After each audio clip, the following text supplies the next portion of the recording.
નમસ્કાર, spark today ન્યૂઝમાં આપનું સ્વાગત છે। વડોદરામાં જે પાકિસ્તાનની જેલમાં બંધ માછીમારો છે તે વડોદરા ખાતે આવી પહોંચ્યા છે। આપ જો કે પહેલાં આ ગોલ્ડન ટેમ્પલ મેલ છે, આ જ ગાડીમાં તેઓ ગઈકાલે વાઘા બોર્ડરથી આપ જો કે સીધા જ આ તમામ 22 માછીમારો જે પાકિસ્તાન જેલમાં બંધ હતા તેઓ તમામ અહીંયા આવી પહોંચ્યા છે। આ તમામ જે માછીમારો છે તેમની સાથે સીધા વાત કરીશું। શું કહેશો? વડોદરા ગુજરાતમાં પાછા આવ્યા છે, શું કહેશો? અમે ભાઈ પાકિસ્તાનની જેલમાં હતા, મચ્છી પકડતા પકડતા આવી ગયા હતા। એટલે આ શુક્રવારે અમને છોડ્યો હતા। 3 સાલે આવ્યા છે। કેટલી કેવી પરિસ્થિતિ હતી ત્યાં? વहाँ તો બહુ માહોલ ખરાબ છે। અહીંયા માણસો આપણા હજી ઘણા પડ્યા છે અને એ બહુ પરેશાન છે અને કાઢવાનો કરો।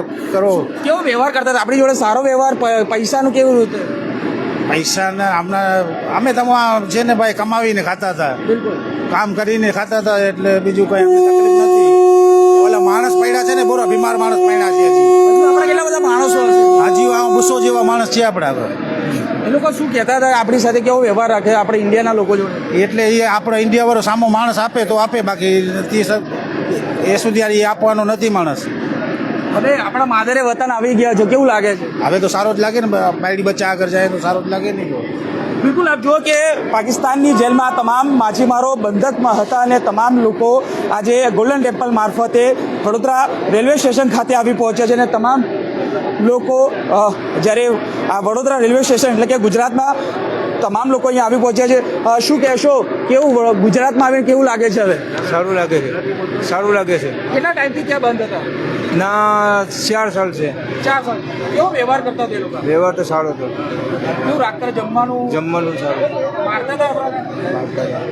ના એવું લીધું કહેવાય એવું માંગે છે ત્યાંની સરકાર કે અહીંથી તમારી સરકાર છોડે તો અમે છોડીએ કે એ રીતે કહેવા માંગે છે। હજુ આપણા ત્યાં આપણા મિત્રો બધા છે આપણા? હા ના છે અમારાથી પણ અગાઉના માણસો પણ છે નાજી, અમારાથી અગાઉ ત્યાં પકડાયેલ છે। હવે માદરે વતન આવી ગયા, કેવું લાગે છે? હવે તો સારું લાગે છે।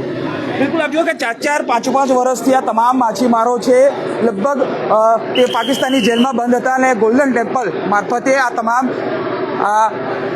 જે માછીમારો છે એ ગીર સોમનાથના 15 જેટલા માછીમારો છે તે અહીંયા આવી પહોંચ્યા છે અને ચોક્કસથી કહી શકાય કે આ તમામ જે માછીમારો છે આપ જુઓ કે તમામ જે વડોદરા રેલવે સ્ટેશન ખાતે આવી પહોંચ્યા છે।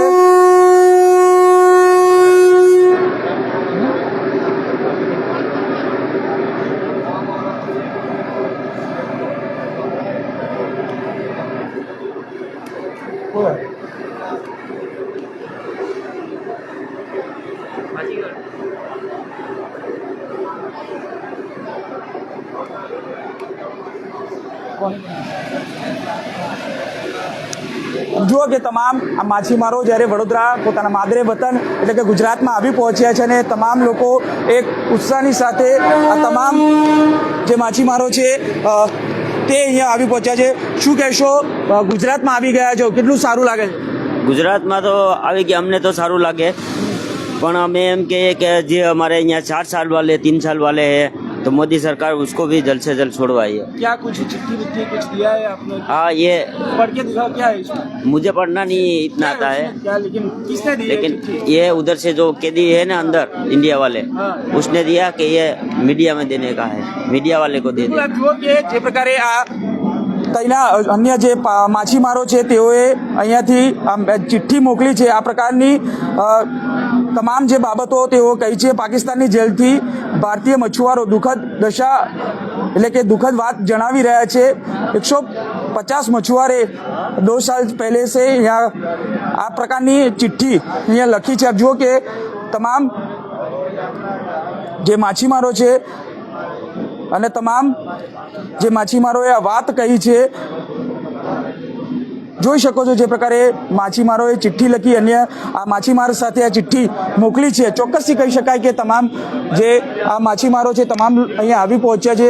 આ તમામ ગોલ્ડન ટેમ્પલ જે અમૃતસરથી નીકળી વાઘા બોર્ડર પરથી તેઓ આ તમામને છોડવામાં આવ્યા હતા, ત્યાંથી ગોલ્ડન ટેમ્પલ છે અમૃતસરથી તે ના મારફતે અહીંયા આવ્યા છે અને આ તમામ માછીમારો જ્યારે અહીંયા વડોદરા રેલવે સ્ટેશન ખાતે આવી પહોંચ્યા છે અને તમામ લોકો ખુશાલ જોવા મળે છે, કારણ કે ઘણા સમયથી લગભગ 4-5 વર્ષથી તેઓ પોતાની જે પાકિસ્તાનની જેલમાં હતા અધિકારી શ્રી છે તેમની સાથે પણ વાત કરીશું.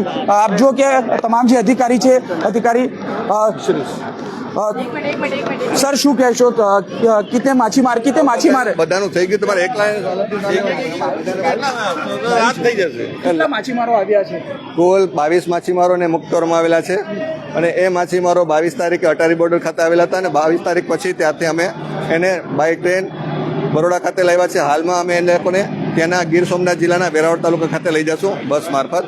એ 22 માછીમારો છે એ 21 એપ્રિલથી ડિસેમ્બર 22ની વચ્ચે પકડાયેલા હતા અને પાકિસ્તાન મરીન સિક્યુરિટી એજન્સી દ્વારા એમને મુક્ત કરવામાં આવેલ છે. બિલકુલ આપ જો કે પાકિસ્તાનથી જે એજન્સીએ તેઓએ જે મરીન ડ્રાઈવની જે એજન્સીઓ છે તેમના દ્વારા તેઓને ઝડપી પાડવામાં આવ્યા. તેના તમામ જે માછીમારો છે હવે વડોદરા રેલવે સ્ટેશન ખાતે આવી પહોંચ્યા છે. એટલે તમામ લોકો પોતાના માદરે વતન અને પોતાના પરિવારજનો સાથે તેઓ મળશે, કારણ કે છેલ્લા 3-4 વર્ષથી આ તમામ જે માછીમારો છે તે પાકિસ્તાનની જેલની અંદર બંધ હતા અને તમામ હવે અટારી બોર્ડરથી અમૃતસર થઈ અને તેઓ બાય ટ્રેન મારફતે વડોદરા રેલવે સ્ટેશન ખાતે આવી પહોંચ્યા છે અને આજે તેઓ પોતાના માદરે વતન ગીર સોમનાથ, દેવભૂમિ દ્વારકાના 3 અને દીવના 3 એમ ઉત્તર પ્રદેશનો એક સાથે સમાવેશ થાય અને 22 જેટલા જો કે કેટલાકથી તો ચલાતું પણ નથી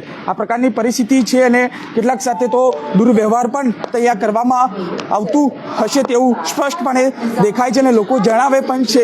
તો જુઓ કે પાકિસ્તાનમાંથી જ્યારે પોતાના માદરે વતન જ્યારે આવતા હોય ગુજરાત અને પોતાનું વતનમાં આવતા હોય ત્યારે તમામ લોકોના મુખે જુઓ કે ખુશી જોવા મળી રહી છે. ચોક્કસથી કહી શકાય કે આ તમામ જે માછીમારો છે બંધક હતા પાકિસ્તાનની જેલમાં, જે દરિયાઈ મારફતે પાકિસ્તાનની જે એજન્સી છે તેઓ દ્વારા અહીંયા ધરપકડ કરવામાં આવી હતી અને ત્યારબાદ તેઓને આ પાકિસ્તાનના જેલ મારફતે તેઓને ત્યાં બંધક બનાવવામાં આવ્યા જેલમાં અને તમામને આપ જુઓ કે હવે છોડી દેવામાં આવ્યા છે. હજુ માત્ર 22 જેટલા જ માછીમારો છે તે અહીંયા આવ્યા છે. હજુ પણ કેટલાય માછીમારો છે કે જ્યાં પાકિસ્તાની જેલમાં બંધ હાલતમાં છે. ભારત સરકાર પાસે તેઓ આશા રાખી રહ્યા છે અને તમામ જો કે જે પ્રકારે આ તમામ માછીમારો છે તે હાલ હવે વડોદરા રેલવે સ્ટેશન ખાતે આવી પહોંચ્યા છે અને તમામ જે માછીમારો છે 22 જેટલા માછીમારો છે, લગભગ ગીર સોમનાથના 15 જેટલા માછીમારો છે, સાથે અન્ય દીવના પણ છે અને દ્વારકાના પણ, એમ મળીને ટોટલ 22 જેટલા જે માછીમારો છે તે વડોદરા રેલવે સ્ટેશન આવી પહોંચ્યા છે અને હવે ત્યાંથી તેઓને બાય બસ એટલે કે માદરે વતન તેઓને લઈ જવામાં આવશે. કેમેરામેન રાજ દુબેની સાથે Surat Solanki, spark today news, Vadodara.